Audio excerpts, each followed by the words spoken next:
რამდენად კანონიერად და მიზანმიმართულად იხარჯებოდა პრეზიდენტის ფონდიდან თანხები. საქართველოს ახალგაზრდა იურისტთა ასოციაციის მიერ გამოქვეყნებული მონაცემების თანახმად 2010 წელს ფონდის ფინანსების უმეტესი ნაწილი 23% კულტურულ ღონისძიებებს მოხმარდა. 2011 წელს 8 მილიონ ლარზე მეტი საცურაო აუზების და ბულვარების მშენებლობაში დაიხარჯა. 2012 წელს კი 33 მილიონ ლარზე მეტი სხვადასხვა სახის ინფრასტრუქტურული პროექტების დასაფინანსებლად გამოიყო. საიას წარმომადგენელი სულხან სალაძე ტევესამთან აცხადებს, რომ არსებული საკანონმდებლო ჩანაწერი იძლევა იმის საშუალებას, რომ ფონდის თანხები ნებისმიერი მიმართულებით იყოს გამოქვეყნებული. თუმცა სალაძის განმარტებით, როგორც პრეზიდენტის, ასევე ყოფილი მთავრობის ფონდის შემთხვევაში, კითხვის ნიშნის ქვეშ რჩება თანხების მიზანმიმართულად დახარჯვის საკითხი. მისი თქმით, პრეზიდენტის ფონდიდან დახარჯულ თანხებში მოხსენიებულია უცნობი ხარჯებიც, რომელთა რაოდენობაც დიდია. სალაძის განმარტებით, სარეზერვო ფონდებზე არ ვრცელდება სახელმწიფო შესყიდვების კანონმდებლობა, რაც შესაბამის ორგანოებს ათავისუფლებს ვალდებულებისაგან განახორციელონ შემოწმებები.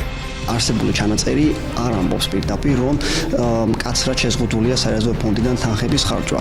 ამიტომაც არის, რომ ბუნებრივია ნებისმიერ ტიპის ხარჯის გაწევის დროს სარეზერვო ფონდიდან იქვე ჩნდება კითხვა, უნდა აფინანსებდეს თუ არა ამ ტიპის თანხებს სარეზერვო ფონდი. კიდევ ერთი საკითხი, რასაც მნიშვნელოვანია, არ არის აუცილებელი, რომ სარეზერვო ფონდში არსებული თანხა ბოლომდე იყოს გახარჯული. ამის კარგი მაგალითია კახეთის სტიქია გასული, როდესაც სარეზერვო ფონდებში პრაქტიკულად თანხა აღარ აღმოჩნდა და მოუწია ხელისუფლებას გარკვეული ტიპის კორექტირების და ბიუჯეტში.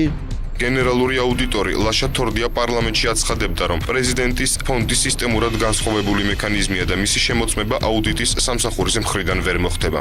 აუდიტის სამსახურის წარმომადგენელი კიდევესამთან აღნიშნავს, რომ შემოწმებები გეგმიურად ხორციელდება და ამ ეტაპზე პრეზიდენტის და მთავრობის ფონდების სრული შემოწმება არ მომხდარა. მისი თქმით, პრეზიდენტის ფონდის მხოლოდ ის ნაწილია შემოწმებული, რომელიც სხვა სამინისტროებთან ერთად განხორციელებულ პროექტებთანაა დაკავშირებული. ცნობისათვის, მიმდინარე წელს პრეზიდენტის ფონდის მოცულობა 50-დან 10 მილიონ ლარამდე შემცირდა, ხოლო მთავრობის ფონდი კვლავ 50 მილიონი ლარით განისაზღვრება.